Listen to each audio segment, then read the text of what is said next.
Yes. Hi, everyone.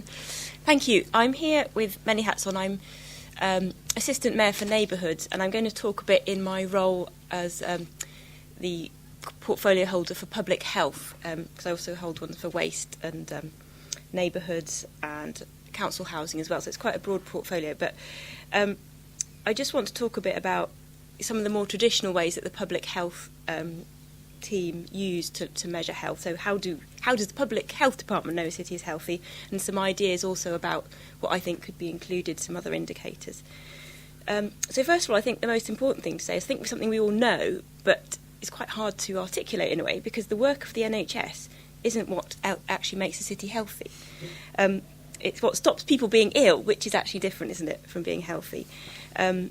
So some work's actually been done to work out what are the factors that give you a healthy lifestyle. And the different surveys have given different percentages, but so about 10% is due to the quality of your health services, 30-40% is due to lifestyle factors, I think, and quite a lot of that's to do with diet, and then 50% to the wider factors that we've all been talking about today. So it's, it has been measured that those wider factors are actually more important than the day-to-day health service. The way that the City Council of Public Health looks at health data and tries to work out how health is going in the city is something called the Joint Strategic Needs Assessment, which I don't know, some of you might be your bread and butter, but I'm going to assume you know nothing about it, which is a big survey that takes lots of information, lots of data on health from people across the city, statistically validates it and then puts it into a big plan so that people planning health services and other things across the city can use it as a source of information. At the moment, the City Council is actually rewriting the Joint Strategic Needs Assessment today to make it more usable. So it will become a website that you can just go into and look up various indicators and actually interact with and get a better idea of health in an easier to use way. So I suppose the two parts of the Joint Strategic Needs Assessment I'm going to talk about are sort of what we know about the city in terms of life expectancy, which is one of the big indicators of health, and then what it says about wider determinants of things we've all been talking about already and what is actually in there. So I think the main issue, I think it's well rehearsed, but it's worth saying that life expectancy in Bristol has increased by 4.4 years for men and 3.2 years for women. But despite this increase, we've got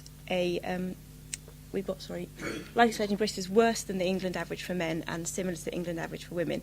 But we have huge inequalities in life expectancy that haven't improved. So, the 10 years difference between the lowest and highest wards is a real issue that we need to be talking about.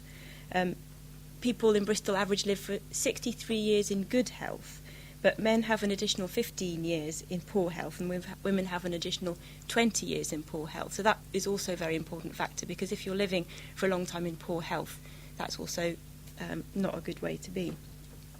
And we've got these huge disparities, because overall Bristol looks better than a lot of cities, but that's because the smoothing of averaging hides the discrepancies.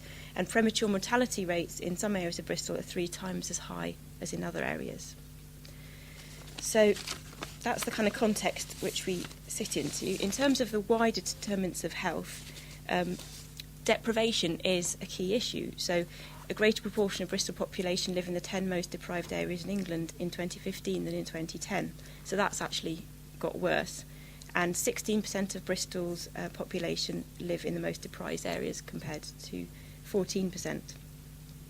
We've got higher rates of child poverty in the city, and so that's also in the JSNA. We also look at young people and the people not in employment, education or training, and that highlights inequalities as well. And it's also including first-time entrance to the youth justice system, because that's higher than national average as well.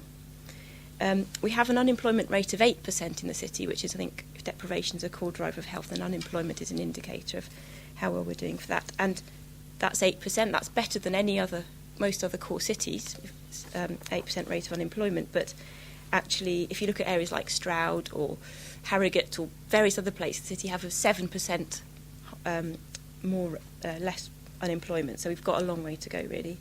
And then housing also comes into it, because you know that housing, if you're in poor housing or stressful housing situations, then that is a key driver of your health as well if you're insecure. So we include that. All the healthy urban environment work is included, that we need to build healthy urban environments, and We do have a lower rate of road traffic injury than the national average, so that's a good sign. But we're also including domestic abuse in the wider determinants of health, because and there's actually been some work showing that for women under 45, suffering domestic abuse is one of the key causes of ill health generally. Finally, just a few things I think we could include to those wider determinants that would give us broader indicators. For example, rates of car ownership. Are people actually giving up their cars and walking? What's the rate of antidepressant prescription in the city? What's that burden of anxiety and depression? How often does the council talk about health in its debates? Is it really at the top of the agenda in terms of politics? The air pollution. Another thing I think relating to that early indicator of saying that food and is one of the main indicators of lifestyle factors. Do we actually teach proper cooking skills in our schools? Are we equipping young children to be able to cook healthily for the future? And finally, I'd like to add in air pollution as another indicator. So there's a lot there, and there's a lot of information to come out. So there is a lot of indicators of health, but there's always a lot more to say.